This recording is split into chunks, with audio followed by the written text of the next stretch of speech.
This podcast contains strong language and discussions about relationships and sex. It may not be suitable for younger listeners. This is the Sex in Singapore City podcast, and I'm Nixalina Watson. Hey everyone, it's Nixalina again. How are we all? As always, thank you for tuning in to my latest episode on my podcast. I'm absolutely buzzing, by the way, that I'm ranking in the Spotify charts. Oh, I love you all so much. And the only way that that's happened is because you guys have listened to me talk. So honestly, thank you for the bottom of my heart for helping me get ranked. And let's keep it going. Unfortunately, this episode isn't going to have any humour in it whatsoever because I can't find any humorous level to what I'm about to talk about. It's a subject that is more prevalent than one thinks. And I believe it's something we should start discussing and making people more aware of. And so this episode is called The Emotional Damage from a Relationship with a Narcissist and Why You Need to Leave ASAP. So I want to make it clear, now I'm not a psychologist, I'm not a therapist. These are clearly just my own opinions as per every one of my podcasts. It's my opinions on the subject I'm talking about. And I'm not a professional in this field whatsoever. So let's make that super, super clear. However, let's discuss. So firstly, I want to start off with the narcissistic traits. I'm going to blank the word narcissist for the narc because it's easier and I'm going to be saying it a lot. The narc traits. Okay, when you meet a narc, they are usually very charismatic, charming, seemingly very successful, they're intelligent and all round awesome. But that's just surface. So once you dig a little deeper, you're going to start seeing the true narc personality. Here's a little list. Let me just say now that not all narcissists have every one of these traits. They can have a few. They can have, there's a huge spectrum, right, to personality disorders like this. So it might be a few or it might be every one. You might listen along and say, oh my God, they tick every one of those boxes. I also want to say that being a narcissist is not gender specific at all. They're more likely to be male, but you also get female narcissists as well. Okay, so the list goes. Number 1, delusions of grandeur. They think they're special and above everyone, and they deserve special treatment. Number 2, they live in a fantasy world that supports this idea. They're preoccupied constantly with fantasies of unlimited success, their own brilliance, perfection, beauty, power, ideal love, ideal family life, just basically everything one human would ever want as the perfect dream life. That's what they're preoccupied with, particularly with being rich as well. Money, money, money. It's a big factor. Number 3, they're absolutely obsessed with admiration and social status. So they're always social climbing. They believe that they're super special and they should be around people who are special too. So often they latch on to people who they think are a somebody in both their work and personal relationships. Number 4, they're, as I've said, usually obsessed with money, material objects, or things that make them appear to be this somebody. This could be expensive watches, expensive cars, expensive shoes, clothes, expensive trips away, really expensive home, anything that makes them look like they are super successful. Number 5. They are in constant need of praise from everyone around them. They must be center of attention and they monopolize conversations. So the conversation is always brought back to them, whatever the subject, even if it's not their subject of choice. Number 6, they are able to exploit others without guilt or shame, which sucks. Number 7, they always need to be in control. Number 8, they lack any empathy, which really, really sucks because empathy is a big deal as a human being to make you connect to other human beings, to make you connect to animals and make you behave in a way where you wouldn't want to be on the receiving end of that treatment. They don't have that. Number 9, they prioritize power over real intimacy. That is especially true in personal relationships, but also true in work relationships. Number 10, they are prone to rewriting facts and truths to suit their narrative. This also leads on to gaslighting, which I'm going to be talking about later on in personal relationships. Number 11, all relationships are superficial and they're there to serve them a purpose. That's really important. Every relationship serves them a purpose. Number 12, there'll be big highs and there'll be big lows with the narc. They're pretty fragile. They're insecure. Their self-esteem is completely dependent on external validation. So if they're not getting that validation, or they don't feel that they're special anymore, or perhaps work hasn't gone their way, you're going to get a really big low. People often think narcs are just constantly positive, high people. No, it's not the truth. Number 13, there's displays of arrogant behavior. This is part of their delusions of grandeur about themselves. They're very arrogant because they think they're above everyone else or they're better looking than anyone else. And that will start to come out in their actions and words. Number 14, they constantly believe people are jealous of them because obviously they're so special. Or they're always jealous of what everyone else has. They want what everyone else has got. What they have isn't enough. Number 15, there is chronic emptiness with a narc, boredom and restlessness, particularly if nobody's around them at the time, offering admiration, validation, and just general attention. Number 16, they are prone to both cheating and lying, unfortunately, which really sucks. Okay, so this list is by no means a complete list. And like I said, they don't have to tick every box, but this is a generalized narcissistic trait category. And if you're listening, you might be thinking, oh, actually, there's way too many that she just said that I know someone who's like that. So before I move on to being in a relationship with a narcissist, because that's what I'm focusing on with this episode, I want to first detail that 1, narcs usually prey on empaths for that personal relationship bond because empaths are so giving and so loving. And there's a term called the narcissistic supply. And the empath is a supply in that they will supply unconditional love, emotional support, often financial support, and empaths rarely ask for it back. They just give, and the narc takes. So it's a winning toxic relationship. And the second point I want to point out before I start is there's something called the narcissistic cycle in a relationship, which is idolize, devalue, discard. And it's a cycle, which is we're going to find out later on, because it doesn't happen just once. They will idolize someone. They're perfect, you're best thing ever. And then when you're with that person in a relationship, the narc then starts to devalue you. Then suddenly you're not so perfect. And then suddenly you're worse than perfect. And then you're like, oh, you're the worst. And then it comes to the discard phase where basically you're gotten rid of and replaced. So bearing in mind there is this 3-prong cycle that the narcs will go through, and that will help you come to terms with what I'm going to talk about now. And if you're listening and you're like, oh God, I feel like she's talking about my relationship. I'm sorry, but let's dive in.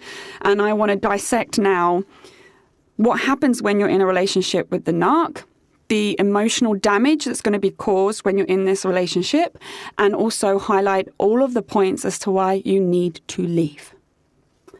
Okay, let's go. First phase, number 1, is love bombing. Narcs are charming as fuck to begin with. They shower you with attention, compliments, gifts, texts, calls. They cannot get enough of you. You, honey, are the best thing in the entire fucking world. They tell you how special you are, how unique you are, how stunning you are. You're so beautiful. Your body's perfection. You're a goddess. They even craved you before they even knew you. You are immediately their soulmate and the love of their life. And you think, oh my God, this is it. This is what real love is. I have found it. This is the love they talk about in the movies, where 2 people meet and, oh my God, yeah, I've got that. I found that. And as they're pretty much usually quite attractive people, they're very charismatic, they're very attentive and caring, intelligent. At the beginning, you're just sucked right in, honey, like a tidal wave. They're basically your ready-made soulmate. And you're there feeling the center of their universe and you are beyond blessed. Sounds too good to be true, right? Because it is.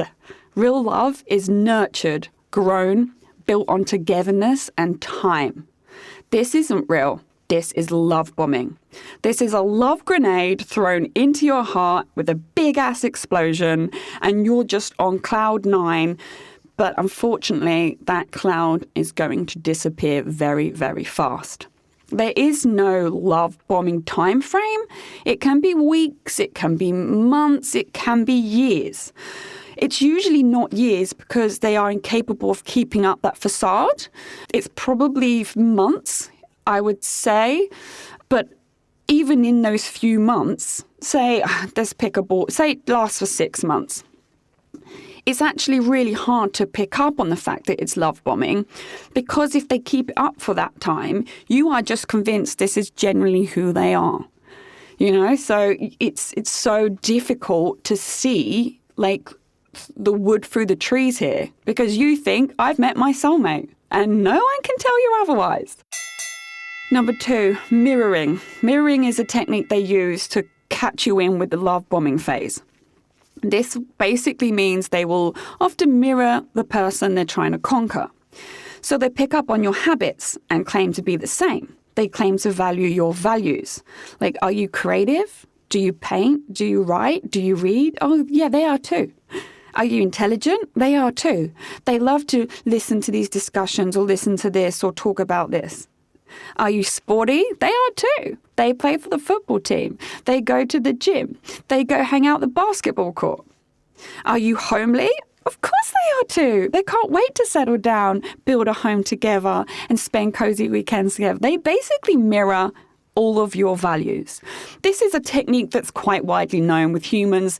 We do tap into each other when we see ourselves in someone else. So the mirroring isn't just a technique dealing with narcs in a relationship. It's kind of like how we operate as human beings within our social spheres. But they use that to their advantage, so that you then also think like, oh my God, this person is my soulmate. They're not. Number 3, this is the withdrawal of the love bombing and when the devaluation starts. As soon as they realize they have you, like hook, line, and sinker, things change. The love bombing, of course, because it's not real, so it's really hard for them to keep this up, starts to fizzle out. It's not going to, you're not going to wake up one day and then they'll be like, oh, I hate you. It's a slow burn downwards. The texts get less and less. The calls get less. They're too busy at work now to take your calls. Then you start to feel like you're driving this relationship machine completely solo, and they're just hanging out on the passenger side doing fuck all. You start feeling like, oh my God, I'm annoying them, rather than someone they looked forward to interacting with like before. And this devaluation phase really starts to chip away at you. And you wonder, well, why has it changed? Why don't they want to call me anymore? How comes I'm always the one texting good morning? How comes I'm always the one asking when they're free? Why don't they care when I'm free? They used to care when I'm free. So you start wondering why this change has happened. And then, of course, you end up blaming yourself. So because you think, oh, maybe I caused too many rows. Maybe I pushed him away. Maybe he doesn't like how I dress, or maybe he doesn't like how much makeup I put on. And whatever it is you're going through your head, you start to blame yourself. So then you work harder to get back that affection you once had, which is what they want, because that is a form of control. And of course, you're going to go excess in your admiration, attention, affection, because you're trying to get them back to where they were before. So then they just get their supply tenfold, which feeds what the narcissist needs to function. Number 4, I call this the narc show, and you're just a supporting star. You may start to realize everything is evolved around them. Their wants, their needs, their time, their habits, their conversations. Like, you start to realize that whenever you try and discuss something about yourself, they switch off, have zero interest, look away, look on their phone, watch some TV, or they use a segue comment to then revert the conversation back to themselves. And you'll start to realize, this is the narc show, and I'm just making a cameo here. I'm the supporting star. It may not be a quick realization, but it will come eventually, especially if you live with the narc, because they can't keep this mask up 24/7, so things start to crack. And of course, because they've already got you now, and the love bombing phase has disappeared, and they're in devaluation stage, they kind of don't care about showing their true face. So everything is evolved around them. I'm selfish, so what? Get used to it. And you're like, oh, this isn't who I thought you were. But you're way too in it at the moment to be able to step back and say no. And if you try and put up boundaries, good luck with that. Number 5, feeding off your love, compliments and affection. So even though they're devaluing you, even though they're making everything about them, I want to be super clear that they adore how much you love them. They live for it. They can't get enough of their own reflection in your eyes. Because after you've been love bombed, you genuinely think they're the best human on the planet. And they adore that reflection of themselves in your eyes. And that's a real key thing to remember. So you will stick by them when most would run a mile. You forgive major problems repeatedly.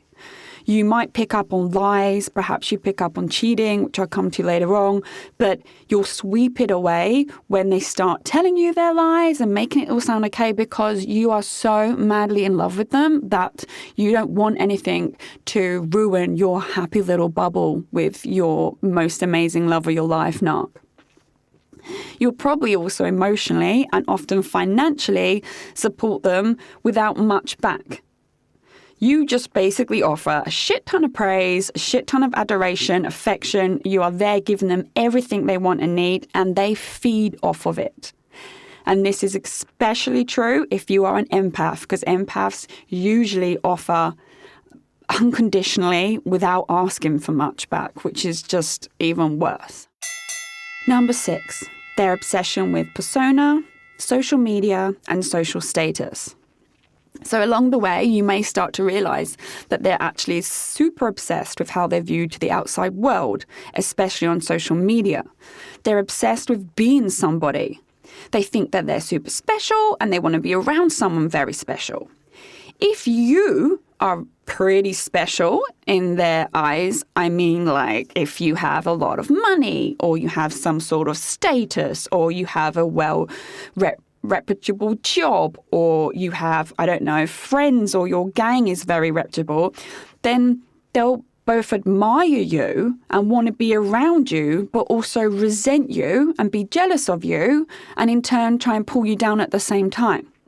So basically, what I'm trying to say is the qualities that they are attracted to in the first place, because obviously they only associate with special people because they're super special. So they are attracted to you because you're special.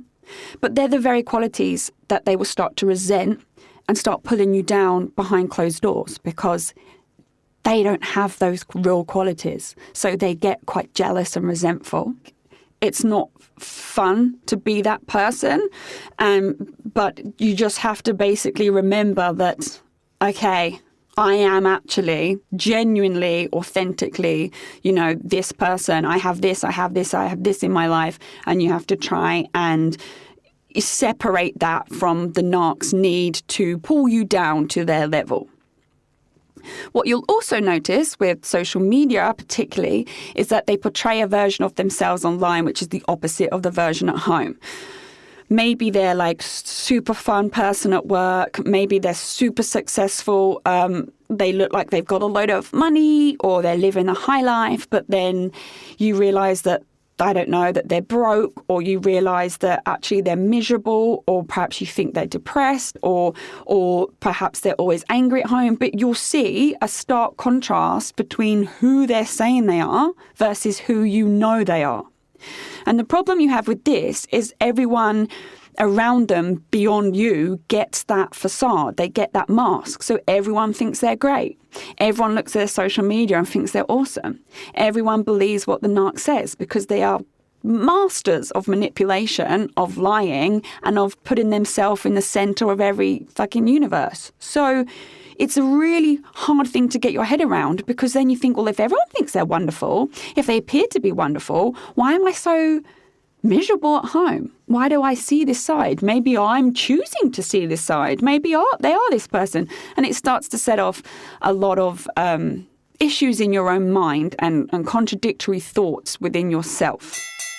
Number 7, they're delusions of grandeur / sense of extreme self-importance. So leading on from all of the above, they have a very high sense of self-importance, as I said. They are above other people. Their desperate need for excessive admiration. They believe they deserve more than what they have. They want more than what they have. And their future potential is beyond anything that you can comprehend. Unfortunately, that constant need for more makes them very unhappy people in the present. And also, in a complete contradiction to this self-importance mindset that they have, they're actually quite insecure people who punish people around them for their own deep lack of self-confidence. Like if they find people that are genuinely self-confident, genuinely happy with their life, it bothers the narc because they are not like that and they're unable to get there. So from what I believe, it all seems to stem from deep negative feelings the narc actually has about themselves, and they will never be able to confront that, which is why it's a mask and a facade lifestyle, like constantly. You will actually probably realize you're going to be picking them up emotionally quite a lot. You're having to life coach them, to feed them the praise and the attention. You have to keep up with this self-importance delusion that they have. You have to feed their pipe dreams. You have to always praise what they're going to do, what they're going to say, and listen to all their big plans and keep going. That's amazing. You will start to realize you're feeding a lot of that. And if you dare to stop or you don't, they will become distant, cold and robotic. They prefer you when you're giving them what they want. And when you're giving them what they want, I also mean your body as well, right? You like physically giving them everything you have. They're nicer to be around if they're getting that off you, if you're giving them all that attention, if you're blowing smoke up their ass. When you don't, then you start seeing a really different side to the narc. Number 8, severe lack of empathy. So let me just make this clear. A lack of empathy or a lack of being able to comprehend what someone else is feeling is a hallmark trait of a narcissist. They don't comprehend any emotion attached to someone else. So this is how they can so easily do bad things to you, say bad things to you, or treat others around them badly. There is zero empathy. And this lack of empathy is part and parcel of why you become so damaged. Because the lack of empathy causes your home space, which is supposed to be peaceful and calm and happy, it will become miserable, dark. It will be an argument-filled space where you are left unheard, unseen, frustrated, upset, devalued, neglected. It's pretty much emotional abuse, if I'm honest. And with the lack of empathy, what this also means is if you ever try and tell them how you feel or point out any of their mistreatment, you are going to have one hell of a fight on your hands. They are not okay with facing any of their own bad behavior. It will always, always, always, always be your fault. Because of their lack of empathy, they will never focus on how you might feel or what they've done to you. They'll either flip it to ensure all blame is on you or deliver empty, hollow apologies, such as, well, I'm sorry you feel that way, but, or, okay, yeah, all right, I messed up, but, which is totally not genuine. You're left miserable, constantly defeated. You're feeling blamed for everything that is wrong in both their life and then in your life together. And your self-esteem starts to decrease and your insecurities start to rise. So this lack of empathy is a huge issue. What it also means as well is they will be able to do really shitty things to you that you would never comprehend that they can do. And it will often come out of nowhere. One minute you're fine and you think life is great, and then they'll do something or say something and you're just thrown off. And you're like, but why? How could you do that? How could you do that to me? I don't understand. I don't understand. It's because they have no empathy for how you feel. So whatever they choose to do in their life will serve them. Any situation they want to be in has to serve them. It suits their needs. And if you get hurt in the process, they don't care. Number 9, devaluation. So as I said earlier, this comes after the idolation. It comes swift after the love bombing. The devaluation phase of you, your sense of self, your emotions, your love, it's one of the hardest parts of being with a narc. Because at the beginning, you were fucking special. You were the best thing ever. You were praised, you were adored, you were loved. You were a goddess that came shining into their life, and they are obsessed with you. Suddenly, without explanation, all that gets taken away and you become devalued. Suddenly the affection goes, the texts stop, the calls get less and less. Suddenly they're not that bothered about being around you, spending time with you, or treasuring you. They will choose to work longer hours. They will choose to be hanging around anyone else but you. If you ever try and say, like, I want to see you, or I'm lonely, whatever, you just get an argument back. It's almost like they fucking hate you. Now, granted, want to make it very clear, all honeymoon phases in relationships change, settle and wane slightly. That's why it's called the honeymoon phase. Every relationship begins with that honeymoon phase, which is another reason why love bombing is so hard to spot. Because every couple, when you fall in love, oh my fucking God, it's amazing, right? So the honeymoon phase is normal, and the honeymoon phase changing and weaning off is also normal. The difference when you're with a narc is that the devaluation phase, it almost feels like they actually hate you now, and they have a complete change in personality. Like, you don't know who they are, but it's absolutely opposite of who you thought they were. That is not in a normal relationship. That's not the honeymoon phase phasing out. That's a problem. Whilst it may be a problem, let me make it very clear, they're not going to leave you.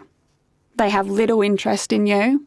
Everyone else is way more important. Everyone else includes their ex-partners, their work colleagues, their acquaintances, the bloke who lives down the road. Everyone is way more important than you, but they will not leave you. If they have use for you still, they will not leave you. They enjoy the control too much, and their ego would take too much of a hit if you moved on to someone better. So they keep you at home as their emotional sponge. Number 10, gaslighting. Another hallmark quality of a narc, and something so desperately awful to be on the receiving end of. So gaslighting is a form of emotional abuse used to manipulate someone. So narcs gaslight you to distort your reality, twist the truths, deny your feelings or emotions, dispel anything they've ever previously said and done, blatantly lie, and then falsely blame others.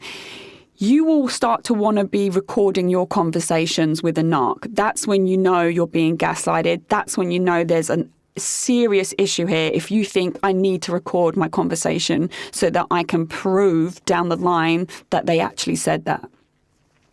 So here are a few signs you're being gaslighted. Your self-confidence seems to have disappeared completely. You think you're going crazy. You can no longer trust your own judgments. You think you're too emotional or too sensitive. You feel you cannot do or say anything right anymore. You feel constantly at fault or the one to blame. You seem to say sorry and apologize a lot. You're basically not just the same person that you used to be. You find yourself maybe making excuses for their behavior even. Maybe you then justify their behaviour in your own mind.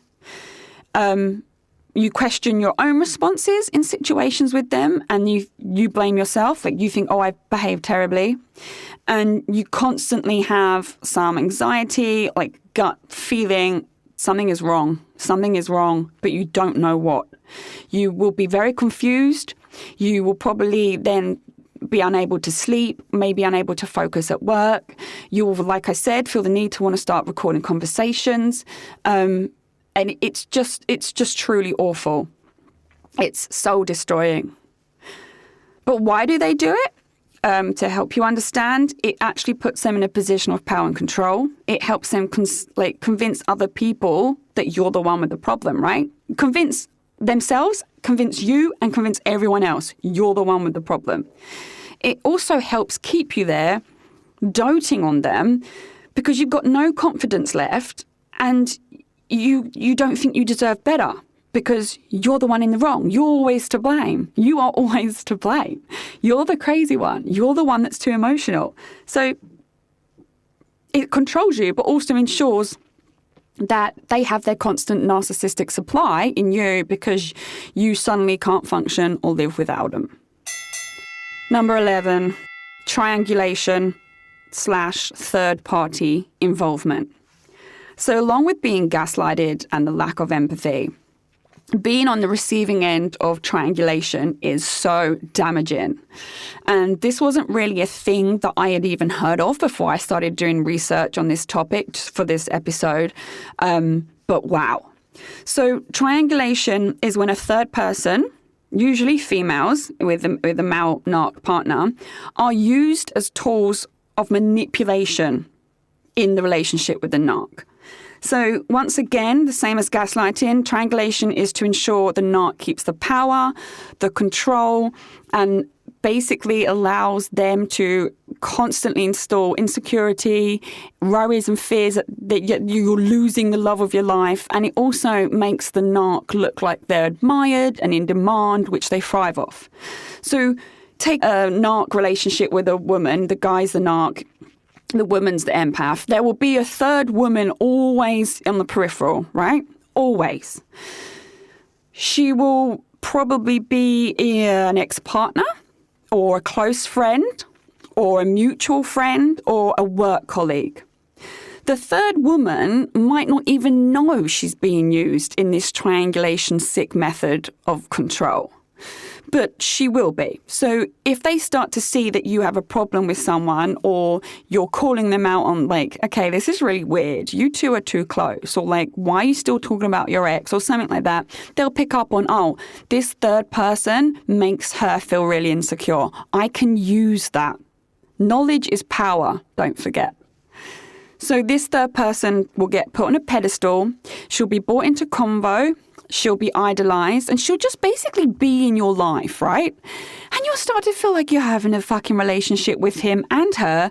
And whatever you do or say, she doesn't go away. Even if she physically went away, he would still be working them into your home life. Then if you bring her up, because at some point you're going to get fucking sick of it. You'll be told you're insecure, you're jealous, you're crazy, you're too sensitive, you're imagining things, you need to get a grip, you need to talk to someone. It's fucking mind games. A narcissist enjoys using the triangulation as a mind game. It gives them the power and control over you. It makes them feel fucking awesome. They're superior. They've got people competing. They've got you at home getting rageful and jealous over this other woman. They've got this other woman who thinks they're fucking awesome. And that all gives them that validation and approval of themselves that they're the fucking shit. They don't care how much it hurts you. Number 12, flying monkeys.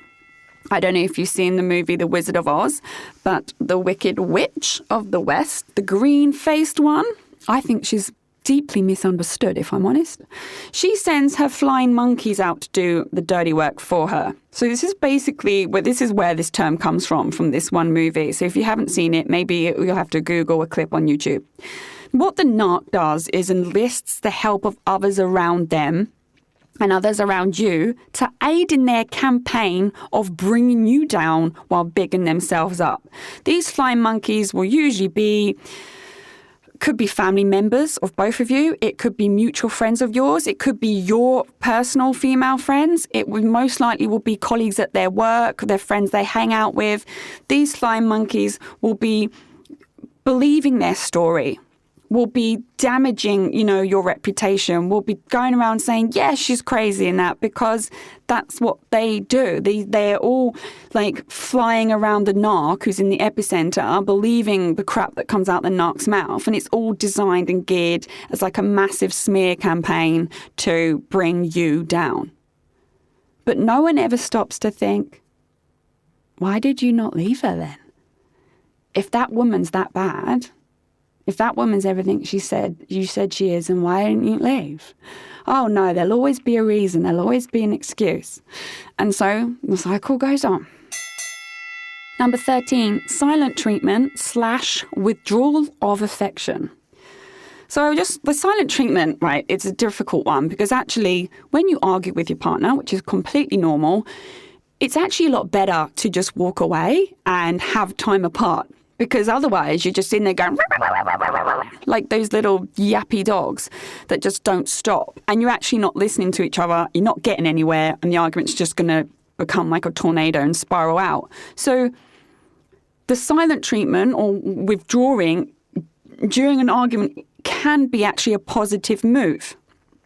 When it comes to how the narc uses it, it's another method of control and to get the power back. So you're craving that emotional support. You're craving that physical attention. You're trying to have this conversation with them. You're trying to tell them how you feel.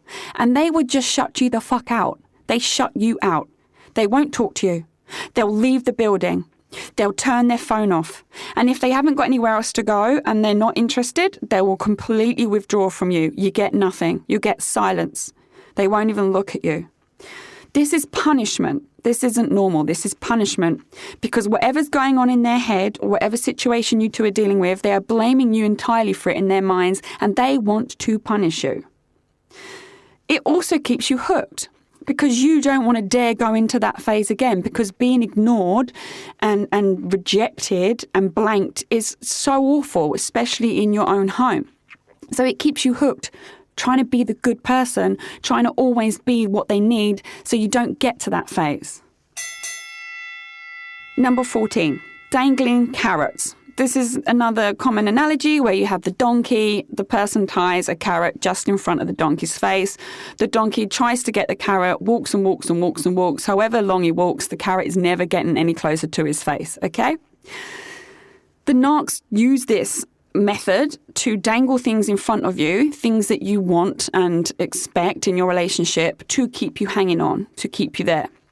These are usually promises of vacations, future plans, maybe traveling the globe together, maybe buying a home together. And of course, the two big ones is marriage and children. So they'll pop these in pretty soon into your relationship. They'll definitely talk about it in the love bombing phase, and then things will start to taper off. But whenever they feel like perhaps they're losing you or they've devalued you a bit too much and they're not sure, where you're at, then they just pop a carrot in again, bring it back round, make some more empty promises, and you start feeling like, oh yeah, okay, he's fine, he loves me, and maybe I was just imagining things.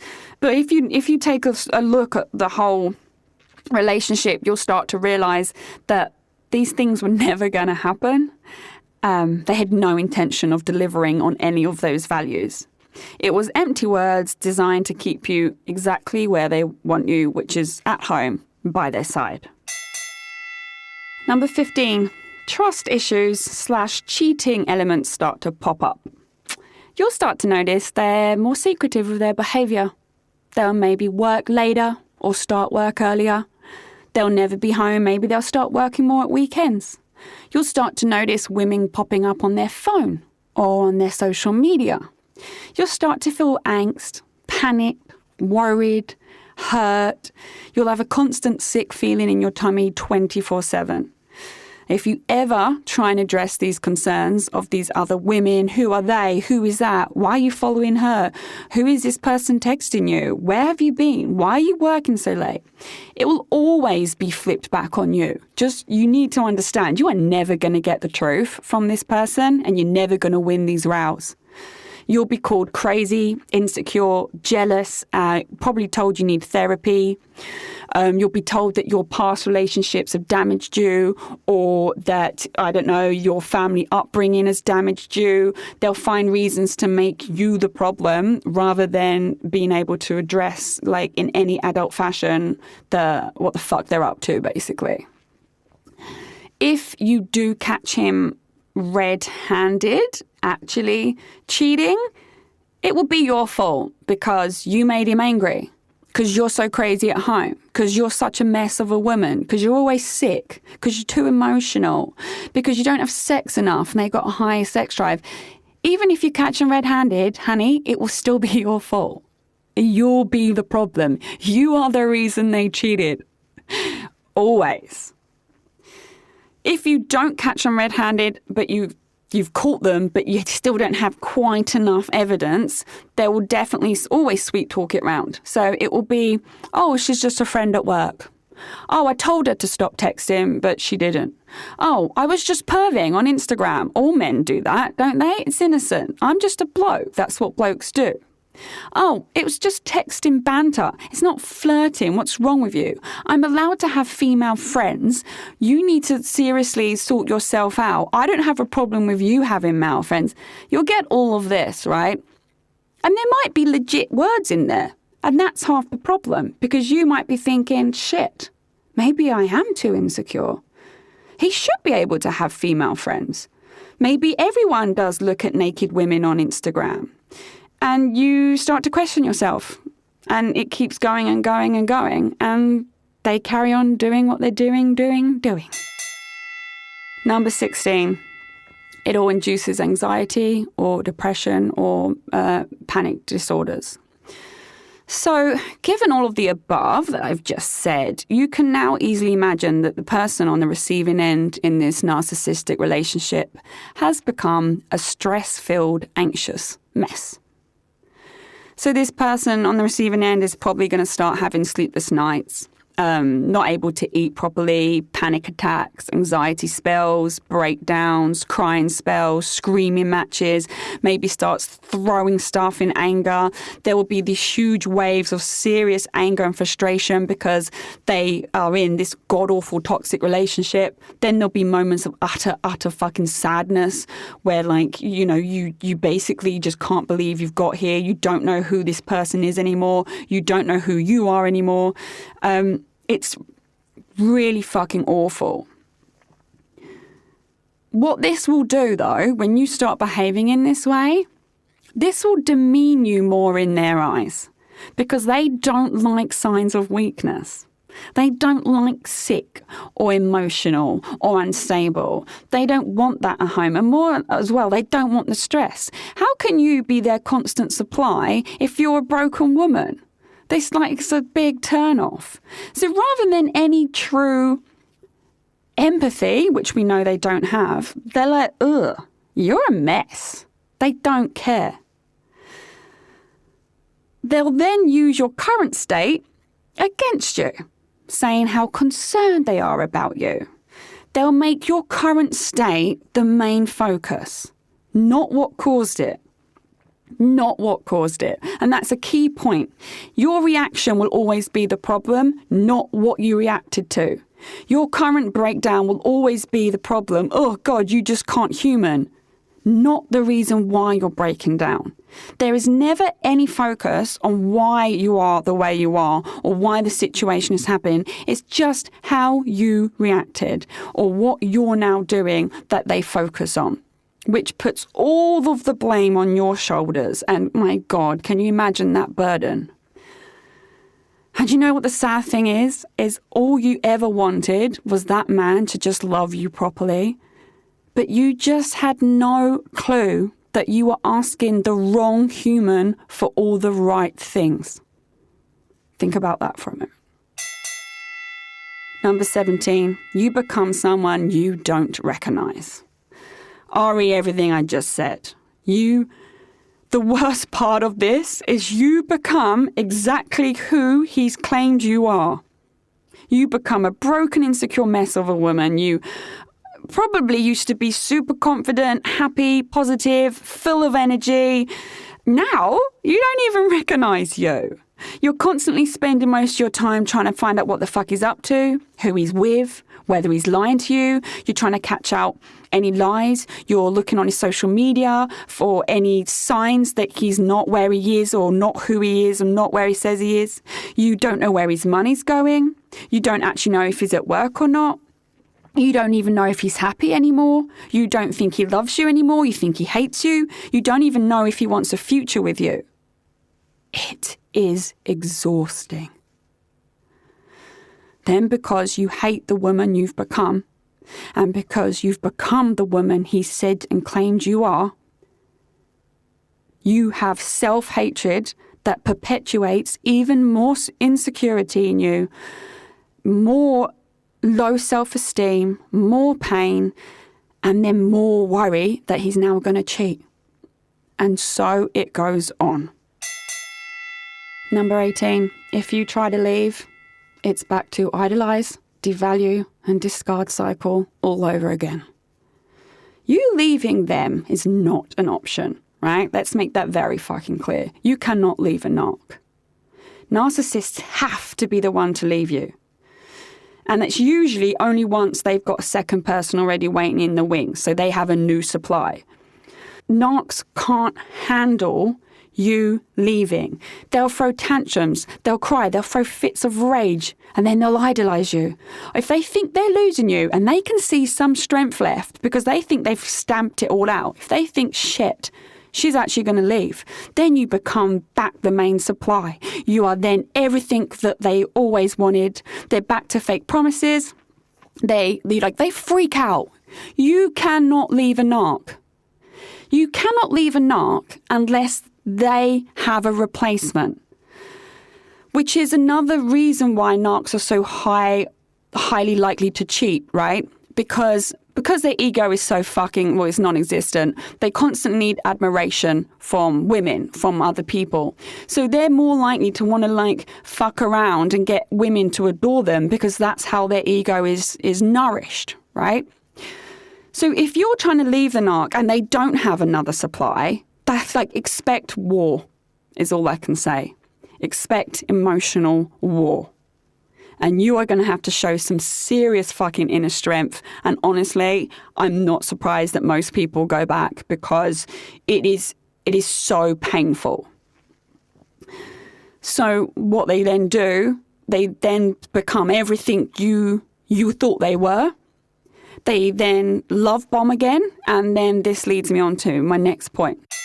So number 19, there's massive grandiose gestures of changing, getting help, and then they realize your worth. So they suddenly offer massive gestures of change. So they might say they'll get help. They might say they'll have therapy. They might suggest couples counseling. They might go and buy you something really expensive. They might take you somewhere really special. They might book a weekend away. They might do a big grand gesture for your family or your friends. They are love bombing you all over again. They'll make more promises. There's more carrots dangling. And then they revert back to the old ways of always texting, always calling you. They're going to be affectionate again. They'll tell you that, you're one in a billion and you're the best thing that happened to them. And they've been just so blind. And they can't believe that they almost let you go, that they almost let you slip through their fingers. They don't want anyone else to have you. You're amazing. You're theirs. And this is it. This is love. This is it. Right? You'll start to believe that they've seen the light and that they've genuinely changed. You will then take them back, right? Because you want to believe it. Let's not neglect this underlying fact that you are so in love with this person. They're not in love with you because they're not capable of genuine love, but you are so authentically, unconditionally in love with this person, and they're now telling you everything that you want to hear. They're now acting in a way that they've starved you of for so long, and they're now saying all of the things that just makes your heart happy. Of course you're going to go back. Honestly, I don't blame you. So once you go back, moving on to point 20, back to devaluation. Yep, you guessed it. The idolization phase is over now. You're back where they want you, and the love bombing is over, and now you're back to the mess you once were. They seem to hate you again. They're back to prioritizing everything and everyone above you again. They're back to checking out other women again, or lying, or becoming secretive again, or there's another new woman that pops up and it's different to the other person. And yeah, it goes on and on and on. And the cycle of what I've just all gone through starts all over again. How fucking exhausting is that? So when you're in a relationship with a narc, the ending is just as bad as the entire relationship. So there's two options to how this really ends, okay? The first option is you try and leave again. Well, maybe you've left once. Maybe you found the strength to leave the first time and you never look back. That is, of course, an option. And like, hats off to you if you had that strength at that point. But then the next option is you try and leave again before they've set up a new supply. It is highly difficult, but you've gone, no, like, I'll come back. This is just the same as it was. See you later. This is where you then have to, it's like a drug. It's like an addiction. So you almost have to go cold turkey and rewire your brain into moving on yourself again. And you're like, I've been here before. How comes I'm back here again? And you have to find, God, just such strength that you didn't even know you had. Or the other option is you're the one that now gets discarded and replaced, which leads me on to my final point. Number 21, discard, replace. Once they get a new supply or victim, you're suddenly going to come irrelevant, right? So this is the hardest bit. So if they've taken you back or you've taken them back and you're not leaving, or it's still god awful, but you're kind of not actually going, the chances are they have lined someone else up even when they're still with you, because they're plan ahead, right? They don't exist without a supply. So then when you eventually separate, they'll appear to move on so fast, as if you never existed. And because there's no empathy, they won't fucking care either. So you're left in the worst pain imaginable, picking up the broken pieces of your entire self, picking your life back together again, mourning and grieving the loss of what you thought was the love of your life. You're grieving so much pain. You're trying to reassemble your own brain, your own mindset, your own personality. And they appear to have walked off smelling of roses, finding immediate love, admired by everyone else around them still, and they've managed to paint you as the crazy, insecure, rage-filled, zero confidence, jealous ex-girlfriend. And that is how it ends. So what can we take away from this? Firstly, if you are in a relationship with a narc, there is no happy option unless they are absolutely 120% committed to some sort of life therapy change. But honestly, narcs don't change, right? So if you are resonating with anything I've said, the choice is you get out. You have to get out. And if you want it to hurt less than the discard and replace, try and find the strength to get out while you can.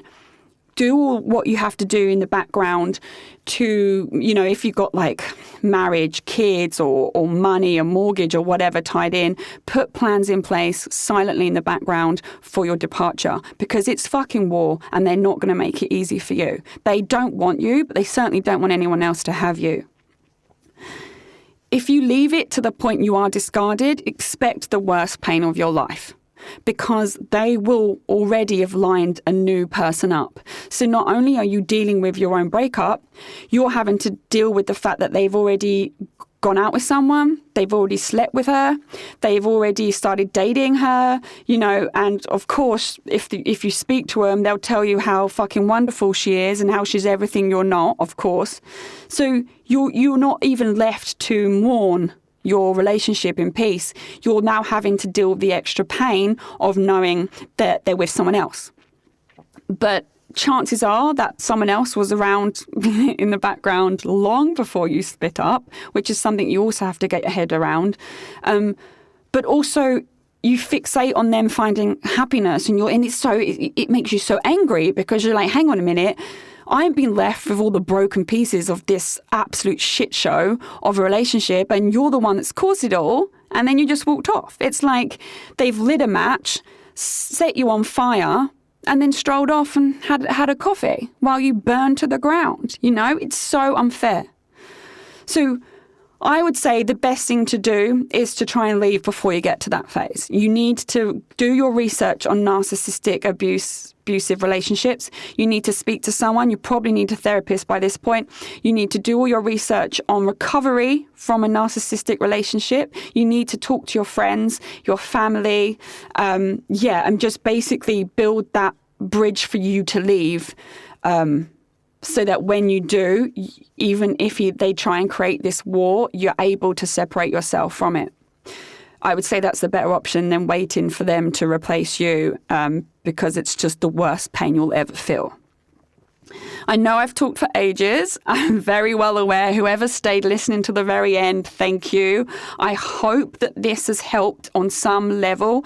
Need to reiterate, this is just my opinions on this subject. It's definitely a subject that needs more conversation. You'd be surprised at the amount of toxic narcissistic relationships people are stuck in and staying in. And also because narcs are so charming and wonderful, to everyone else, you would never dream of what's going on behind closed doors either. So what I want to say to anyone is, if you want me to do another episode on recovery from a narcissistic relationship, if you want me to talk about really talk about how you get out, if you want me to talk about how you cope after, the healing process and how it works, please just DM me on Instagram at Nixalina, Nixalina, or you can drop me an email if you'd rather it be anonymous, nixalina@gmail.com. Just reach out to me and say, hey, I want that follow-up episode, and I will do that for you. If not, well, as I said, thank you for listening. Sorry, this is a heavy one. It needs to be talked about. And I hope just one of you listening, this is all really registered with your situation, and you've started to realize that, perhaps it's time to move on. Thank you so much. And I'll see you next week. Thanks for listening to the Sex and Singapore City podcast. This episode was produced and hosted by me, Nixalina Watson, and recorded at the Splicecast studio in Singapore. We're available on Apple Podcasts, Spotify, Google, and all major podcast listening apps. Do subscribe for a new episode every single week. Please do give us a 5-star review. It helps other people find our podcast. We're also on social media with Facebook and the Gram. Don't be shy, send me a message and come say hello. For more information and to read more articles, please do come over and say hey at sexandsingaporecity.com. That's sex and and singaporecity.com.